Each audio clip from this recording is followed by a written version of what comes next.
Lebanon में Israeli सेना Hezbollah के ऊपर कहर ढा रही है। आईडीएफ के हमलों में हिजबुल्लाह के ठिकाने एक के बाद एक ताश के पत्ते की तरह ढह रहे हैं और अब आईडीएफ की नजर हिजबुल्लाह के उन ठिकानों पर है जहां पर उसने हथियारों का जखीरा छिपा कर रखा है। लेकिन ऐसा लगता है कि हिजबुल्लाह की जड़ों तक पहुंच पाना आईडीएफ के लिए इतना आसान नहीं है, क्योंकि हिजबुल्लाह को बचाने के लिए अब इराक और सीरिया के प्रतिरोधी समूह भी इस जंग में कूद पड़े हैं।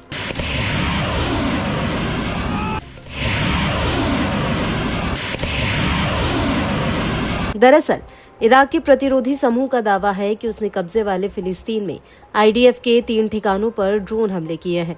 प्रतिरोधी समूह के मुताबिक उसने गोलन हाइट्स के साथ साथ इलात में 2 ड्रोन हमले किए और इसके बाद केंद्रीय कब्जे वाले फिलिस्तीन में उसने 1 ड्रोन अटैक किया।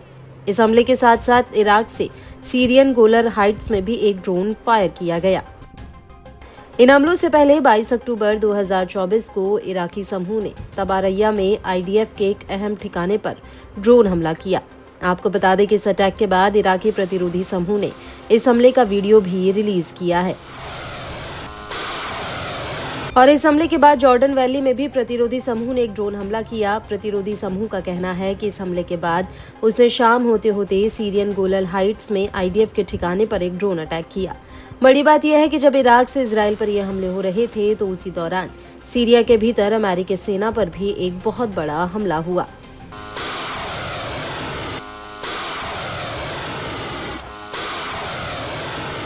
लेबनानी न्यूज एजेंसी अल मयादीन के मुताबिक पूर्वी सीरिया के डी एजोर के कोनको गैस फील्ड में अमेरिकी ठिकानों पर रॉकेट्स का एक जत्था फायर किया गया। अल मयादीन के मुताबिक इनमें कम से कम 4 रॉकेट अपने टारगेट पर जा गिरे। वहीं दूसरी तरफ अमेरिकी सेना के सूत्रों ने भी बड़े धमाकों की पुष्टि की है। सूत्रों के मुताबिक इस हमले में कॉन्को गैस फील्ड बेस के रडार स्टेशन को निशाना बनाया गया और जैसे ही इस हमले की खबर सामने आई उसके तुरंत बाद अमेरिका ने यूफ्रेट्स नदी के पूरब में बसे 7 गांवों में हवाई हमले किए। रिपोर्ट्स के मुताबिक अमेरिकी सेना ने हल्ता, मराद, काशाम गांव और हुवाईजात साकर और हुवाईजात अल मुरैया पर एक एयर स्ट्राइक की।